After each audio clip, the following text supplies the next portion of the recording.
really. As I said, once you're on the up and you see the positives, sometimes there's a need that you think, well, we don't need to manage our risk because everything's going so well. But as we've seen over the past couple of years, the bottom can fall out of the market. So the risk indicators for us, global inflation, bond yields, easier consumer switching, which means that, you know, a consumer can switch to any market they like to these days. It's much easier. A recovery dominated by developed nations, the Chinese GDP growth, and moves in currency.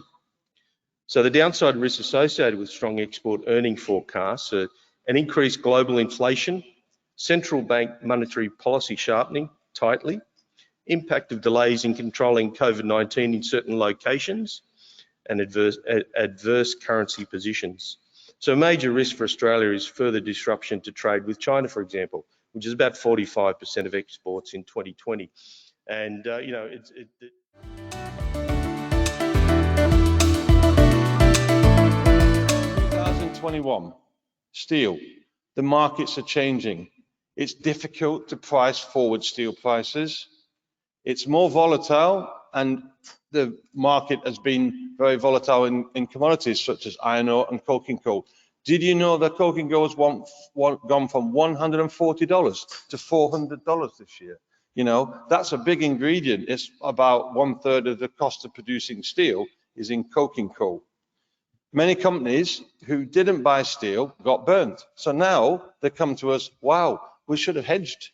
We should have bought forward contracts because we're having to pass these costs to consumers and we're not getting the right price from our consumers with these rising prices. So your industry is changing. It's a slow burner.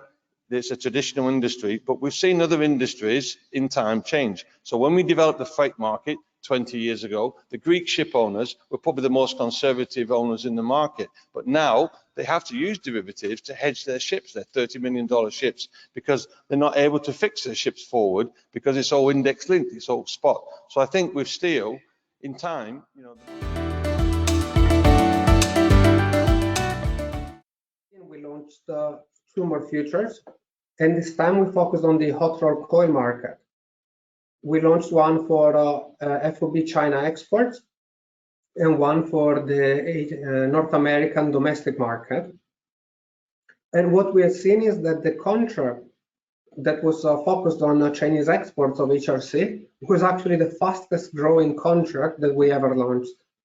In its first 6 or 12 months, it traded even faster than steel scrap, which was a very successful launch. Then in the last few months, in July of this year, we have further expanded our suite with 1 contract for HRC for Northwest Europe and 2 steel scrap contracts for Asia, 1 for India and 1 for CFR Taiwan. The very interesting thing is when you launch commodities derivatives, on average, about 1 contract in 7 trades when you look across all exchanges. And, you know, a number of years of history of contract launches. What's really interesting is that of these 7 contracts, all of them have traded, and there have been days in which all of them have traded in a single day. And the 3 new ones are still very, very junior. They're only...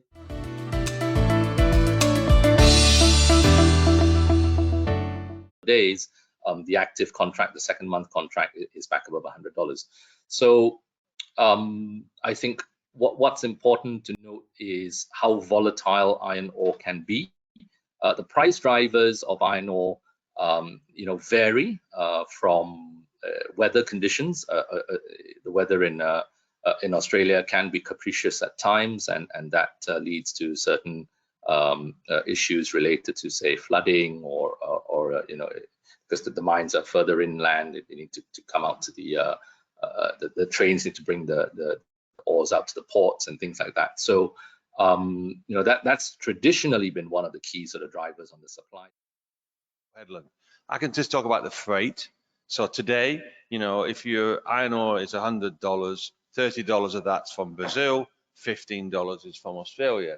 So obviously what our freight rate's going to do, so people who trade the 62 you've got that inbuilt in your price, your FOB and your CNF, but obviously a lot of companies trade the freight as well. So obviously the freight rates next year are discounted from spot, but going forward.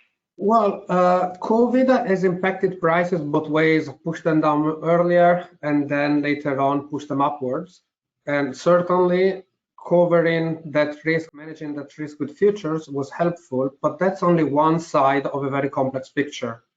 So speaking with companies in the last 12 months, the big issue was not really how much they would pay for steel, talking about steel consumers, but whether they could get any steel and how long it would take to arrive. And many acted by increasing their inventories, for example. When they could get it, they paid whatever price and they bought as much as they could because they don't want to stop their production plants because of a steel shortage. They'd rather forsake part of their margins.